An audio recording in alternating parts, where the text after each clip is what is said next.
ರಾಜಕೀಯ ಕ್ಷೇತ್ರದಲ್ಲಿ ಅಜಾತ ಶತ್ರು ಅಂತಾನೆ ಇವ್ರನ್ನ ಹತ್ತಿರದಿಂದ ನೋಡದೇ ಇರೋರು ಕೂಡ ಕರೀತಾರೆ. ವಿದೇಶಾಂಗ ಸಚಿವರು ಕೂಡ ಆಗಿದ್ರು. ಎಸ್.ಎಂ. ಕೃಷ್ಣ ಅವರು ಇವತ್ತು ನಮ್ಮನ್ನೆಲ್ಲ ಬಿಟ್ಟು ಅಗಲಿದ್ದಾರೆ, ವಿಧಿವಶರಾಗಿದ್ದಾರೆ. ಅವರ ಅತ್ಯಾಪ್ತರು ಅವರ ಅವಧಿಯಲ್ಲಿ KSRTC ಅಧ್ಯಕ್ಷರಾಗಿದ್ರು. ಈಗ ತಾನೇ ಅವರ ಅಂತಿಮ ದರ್ಶನವನ್ನ ಮಾಡ್ಕೊಂಡು ಬಂದಿದ್ದಾರೆ. ಮಾತನಾಡಿಸ್ತಾ ಹೋಗ್ತೀನಿ. ಸರ್, ಒಂದು ರೀತಿಯಾಗಿ ನೀವು ಅವರು ಬಹಳಷ್ಟು ಆಪ್ತರು. ಎಷ್ಟು ಆಪ್ತರು ಅಂದ್ರೆ ಗುರುಗಳು ಅಂತಾನೆ ಕನ್ಸಿಡರ್ ಮಾಡಿದ್ದೀರಾ. ಅವ್ರಿಗೋಸ್ಕರ ರಾಜಕೀಯ ಸಾಗರ್ ರಾಜೀವ್ ಗಾಂಧಿ ಬಟ್ ಭಾಳ ಆಪ್ತರು ಸತ್ಯ. ಆಮೇಲೆ ನಾನು ಅವ್ರ ಕಾನ್ಸ್ಟಿಟ್ಯೂನ್ಸಿಯಲ್ಲಿ ಬಿಟ್ಕೊಟ್ಟೆ. ಅದು ನನ್ನ ತಂದೆ ಸಮಾನ. ಅದಕ್ಕೆ ಒಂದು ಈ ಚಾಮರಾಜಪೇಟೆ ಕ್ಷೇತ್ರ ಬಿಟ್ಟು ಅವನ್ನ ಗೆಲ್ಲಿಸಿದೆ.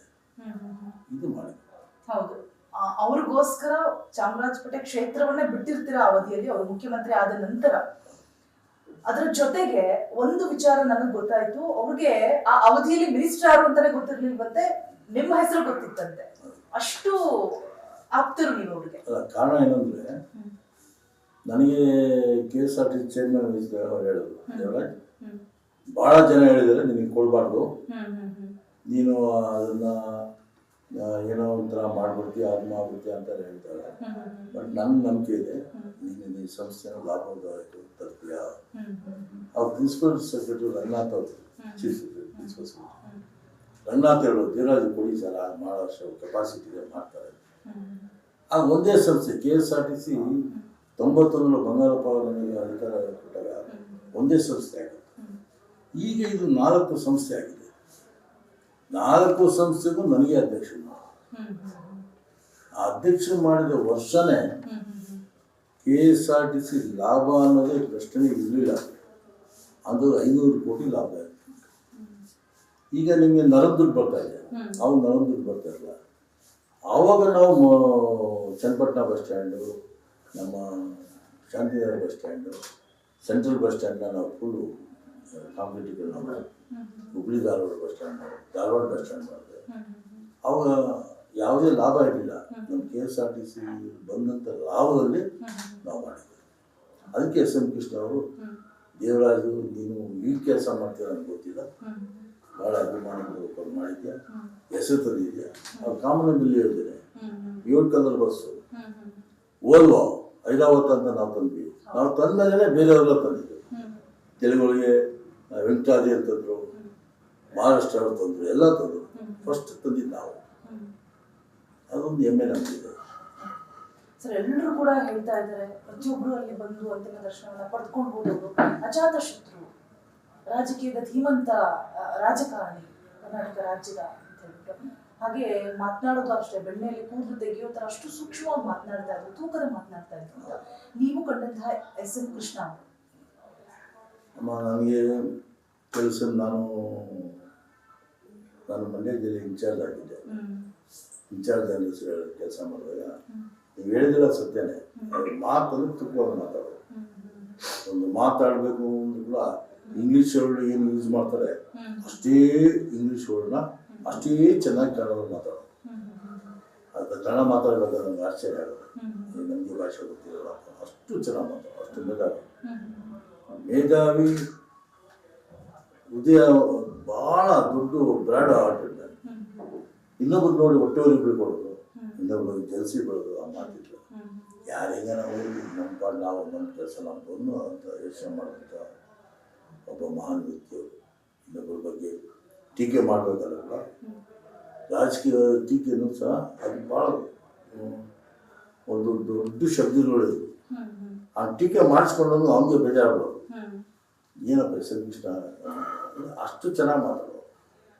ಅಸೆಂಬ್ಲಿಯಲ್ಲಿ ವಿರೋಧ ಪಕ್ಷದ ನಾಯಕನಾಗಿದ್ದಾಗಿರಲಿ ಅಥವಾ ಅವರೆಲ್ಲ ಡಿಪಾರ್ಟ್ಮೆಂಟ್ ಒಂದೇ ಒಂದು ಪ್ರೈಮ್ ಮಿನಿಸ್ಟರ್ ಆಗಿಲ್ಲ ಅಷ್ಟೇ, ಎಲ್ಲ ಅಧಿಕಾರನು ಮಾಡಿ ಎಲ್ಲಾದರೂ ಯಶಸ್ವಿಯಾಗಿ ಅನ್ಸ್ಕೊಂಡ್ರು ಅಂತ ಮಹಾನ್ ವ್ಯಕ್ತಿ. ಅದೇನು ಆರ್ಡಿನರಿ ಮನುಷ್ಯ ಅಂತ. ನಾನು ಬೆಳಗ್ಗೆ ಯೋಚನೆ ಮಾಡುವಾಗ ಮುಗಿದ ನನಗೆ ಮತ್ತೆ ಊಟ ಬರಲಪ್ಪ S.M. ಕೃಷ್ಣ, ಬೇರೆ ನಾನೇನು ನೆನೆಸ್ಕೊಳ್ತಾರೆ ಮತ್ತೆ ಊಟ ಬರಲಪ್ಪ ಅಂತ.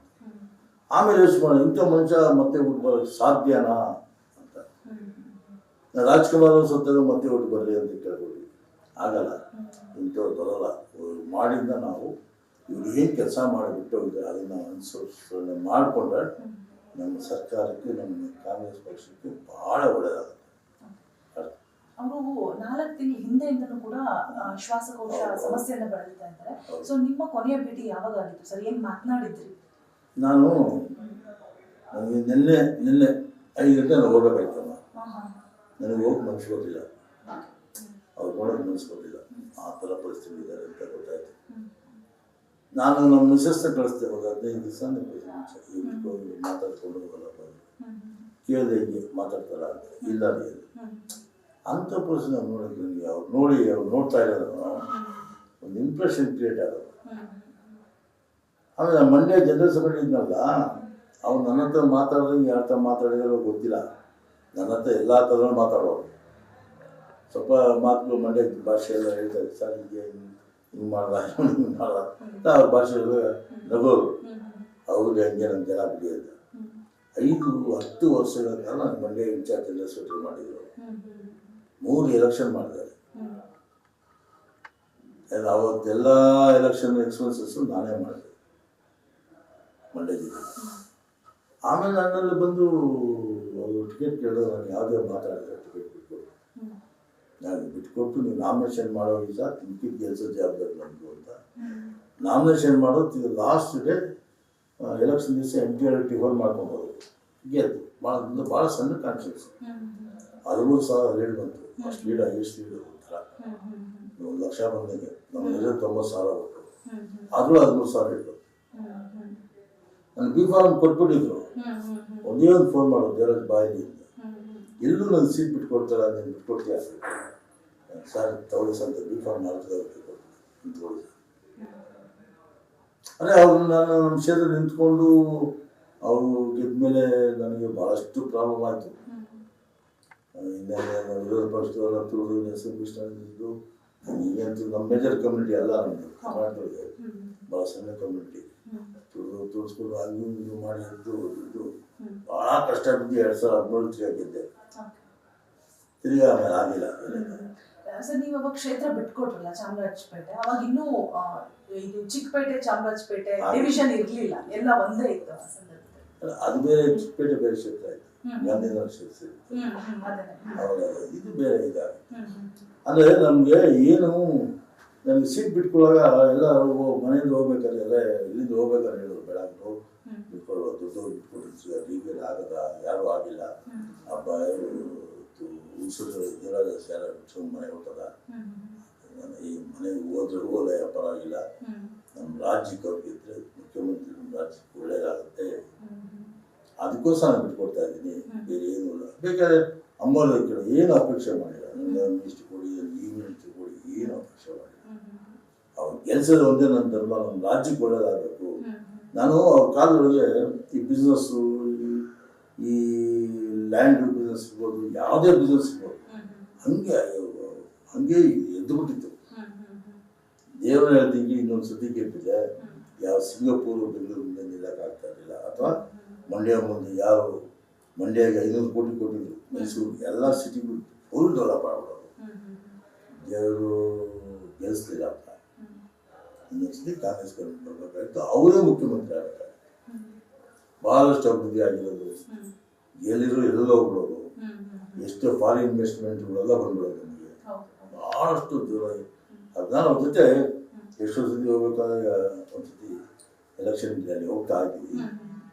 ಈ ಏರ್ಪೋರ್ಟ್ಗೆ ಹೋಗೋ ಮುಂಚೆ ಈ ನಮ್ಮ ಯಾರ ಫಿಲ್ಮ್ ಆ್ಯಕ್ಟರ್ ಎಷ್ಟು ಅವ್ರು ತಿರೋದು ಫ್ಲೈಟ್ ಆಕ್ಸಿಡೆಂಟ್ ಆಗಿ, ಭಾಳ ಚೆನ್ನಾಗಿರ್ತದೆ ಸೌಂದರ್ಯ.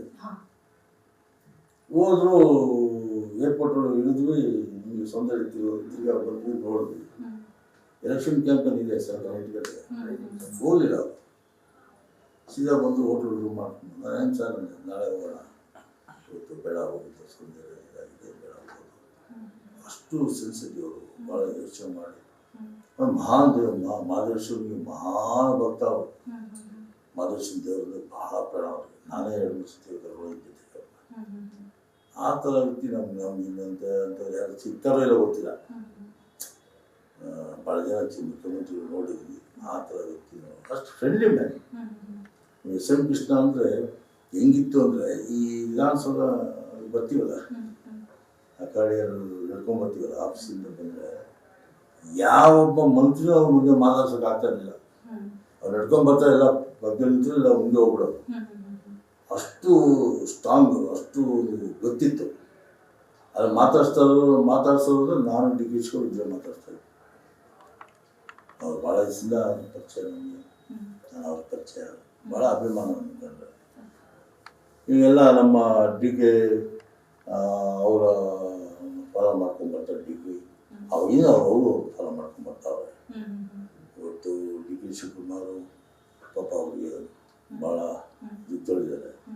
ಎಸ್ ಎಂ ಕೃಷ್ಣ ಅವರ ಒಂದು ದತ್ತು ಮಗ ಅಂತ ಅವ್ರ ಡಿಗ್ರಿನೆಲ್ಲ ಕರೀತಾ ಇದ್ರು. ಆ ಥರ ಇವತ್ತು ಎಲ್ಲ ಡಿಗ್ರಿನ ನಿಂತ್ಕೊಂಡೆಲ್ಲ ಮಾಡ್ತಾವ್ರೆ. ಭಾಳ ನಮ್ಮೆಲ್ಲ ಇದೆ. ಬಟ್ ಎಸ್ ಎಂ ಕೃಷ್ಣ ಅವ್ರ ಥರ ಇನ್ನೊಬ್ಬ ಹುಟ್ಟಕ್ಕೆ ಸಾಧ್ಯನೇ ಇಲ್ಲ ಅವರಿಗೆ. ಇದಿಷ್ಟು KSRTC ಅಧ್ಯಕ್ಷರಾದಂತಹ ದೇವರಾಜ್ ಅವರ ಮಾತಾಗಿತ್ತು ಅಂತ ಹೇಳ್ತಾ ಕ್ಯಾಮರಾ ಪರ್ಸನ್ ಹರಿಪ್ರಸಾದ್ ಜೊತೆ ರೋಜಾ ಮನುಪಾಟೀಲ್, ರಿಪಬ್ಲಿಕ್ ಕನ್ನಡ, ಬೆಂಗಳೂರು.